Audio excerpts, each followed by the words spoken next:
Ah, les bilans, les récapitulatifs. Nous sommes fin décembre et on entend beaucoup, c'est le temps de faire des bilans et de se projeter sur l'année prochaine. Je suis Lucille, je suis médium et thérapeute énergétique. Avant de vous projeter sur l'année prochaine, je vous propose de faire l'état des lieux de ce qui s'est passé. Alors pas pour regarder en arrière, mais bien pour regarder comment vous évoluez, vous avancez sur votre chemin et ce que vous en apprenez. Je vais vous proposer des choses, une façon de faire, et je vais vous proposer de mettre en pause la vidéo pour le faire en même temps. Et à chaque fois, vous allez mettre en pause la vidéo, poser les quelques éléments et remettre la vidéo en suivant. Vous allez tout d'abord poser les éléments marquants, les plus gros événements qui se sont produits sur cette année. Mettez la vidéo sur pause. Et puis vous allez regardez, dans la liste que vous venez de faire, est-ce que vous n'avez marqué que des événements négatifs? Alors je vous propose de compléter votre liste, si tel est le cas, de tous les événements rencontres, à la fois marquants négativement, mais marquants positivement. Nous apprenons sur les deux côtés. Et vous mettez la vidéo en pause. Maintenant que vous avez fait cette liste, vous allez regarder, observer les émotions que vous ressentez sur chacune des thématiques que vous avez déposées. Et vous allez vous poser cette question. Qu'est-ce que ça m'apprend sur moi, sur mon chemin?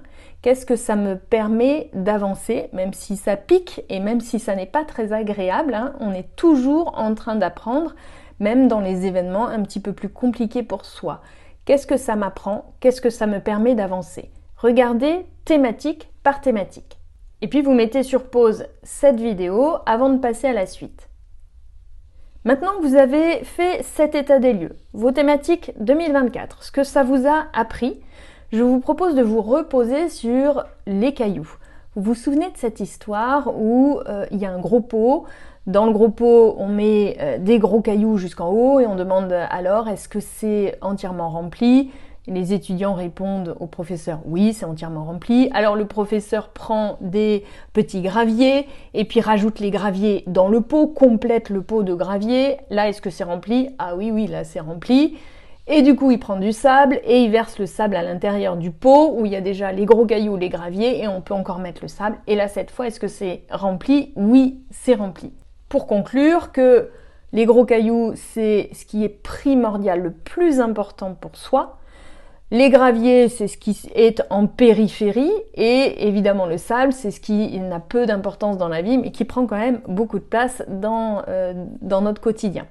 Ce que je vous propose, c'est de réidentifier là quels sont vos gros cailloux et éventuellement quels sont vos graviers. Mais remettez bien le focus sur vos gros cailloux. Quelles sont vos priorités, vos enfants, votre famille, tout ce qui va autour, quelles sont vos priorités? Et mettez la vidéo en pause. Déjà maintenant que vous avez fait cette deuxième liste de ce que sont vos gros cailloux, vos priorités, regardez si vous êtes mis dans cette liste. Je vous rappelle que vous êtes votre priorité. Donc si vous ne vous êtes pas mis dans cette liste de vos priorités, de vos gros cailloux, rajoutez-vous rapidement. Et donc, regardez pour chacun de ces gros cailloux, cette liste de gros cailloux que vous avez indiquée, quel espace, quelle disponibilité vous avez eu sur 2024 pour vos propres gros cailloux, quels événements, quelles rencontres, quelles animations il s'est passé pour alimenter vos gros cailloux. Et ce que je vous propose en projection cette fois-ci de 2025, c'est de prendre votre liste des gros cailloux et c'est votre base, c'est la base sur laquelle vous allez identifier ce que vous avez envie de vivre, de développer, de vivre comme temps aussi, des temps peut-être plus qualitatifs avec les personnes qui constituent vos gros cailloux, parce qu'elle est là la priorité. Et sur ce, du coup, je vous souhaite une très belle fin d'année. On n'est pas là pour regarder derrière, on est là pour comprendre que l'on transforme en permanence son chemin, que ce soit parce qu'on s'est pris des murs ou pas.